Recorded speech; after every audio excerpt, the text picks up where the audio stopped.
Right, so there's a lot of confusion around pure components, and they are really simple to understand. And I guess that the confusion it's because we need to understand which problems pure components solve. Okay, so first we're going to discuss the problem, and then I'm going to tell you how to solve it. So I'm going to go back to live, to this route, to the live route right here. And of course, we have everything else. And what I'm going to do, I'm going to comment all the code we have right here, and I'm just going to leave the state. That's the only thing I'm going to leave right here. So we have a state with the title, which is the text that it's getting rendered right here. If we go at the bottom, we have the H3 with this that state the title, and we have a button to change the title to something else. Okay, that's real simple. Every time that we load this component, it's going to console log a render message right here. So we get rendered. Okay, that's fine. So now if I go to click the change, we're gonna change the title for something else, and React will re-render this component and show the new title, which is something else. Good. So I'm gonna go and do click to change. Let me unmark this. Click to change. Oh, nothing happens. There we go.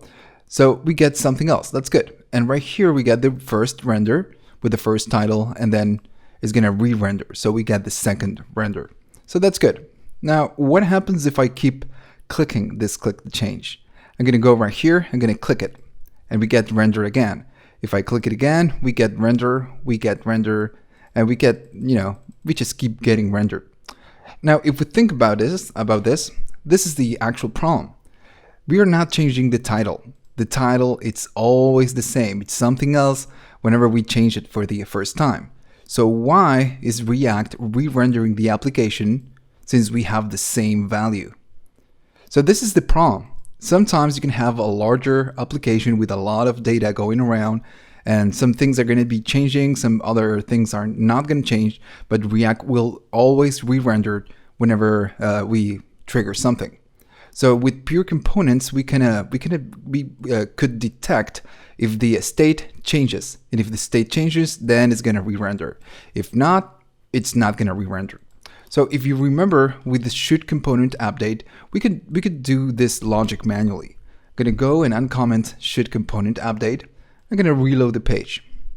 So right here, we are gonna say if the next state of title, it's something else, which is what we have right here at the bottom, the return is false. So the application will not re-render. So I'm gonna click the change, and it's changing it first, and then, oh, let me save it. Let's go again, sorry. I'm gonna go and click the change, and of course nothing happens because this rule, it's met, so we return false. Now, the thing is that this information, it's hard-coded. How can we check the previous state? So what we could do, we can say that state, and then of course title. And we're gonna be comparing the next title with whatever thing that we have inside the state. So right now we have life cycles. And we are changing, and of course we are changing to something else. So this state will not be the same, so this will not happen, and it's gonna go and change the state and re-render the application.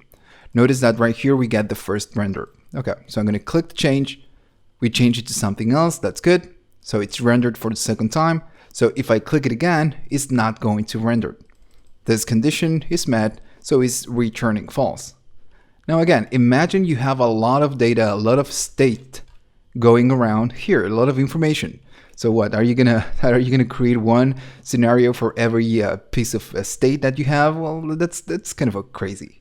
So React is gonna give us a component that we can use, and these are pure components. So right here we are doing class life extends component. So what we can do, we're gonna bring pure component. I'm gonna copy and paste it down here. I'm gonna go at the bottom, and I'm gonna just comment this out because we are not gonna need it. Okay, so I'm gonna reload the page. I'm gonna click to change, and of course the change is gonna happen because we have something else right here. Of course, we have a different title. I'm gonna click it, and of course it's re-rendering, so we get something else. Now if I click it, nothing happens. The pure component, it's checking the state, and since we don't have a real change inside the state, it's not gonna do anything. Good. This is really, really useful, and pure components are really popular today. And they make sense. Why reloading the whole application if the state it's the same? Okay, that's good. Let's go to the next lecture.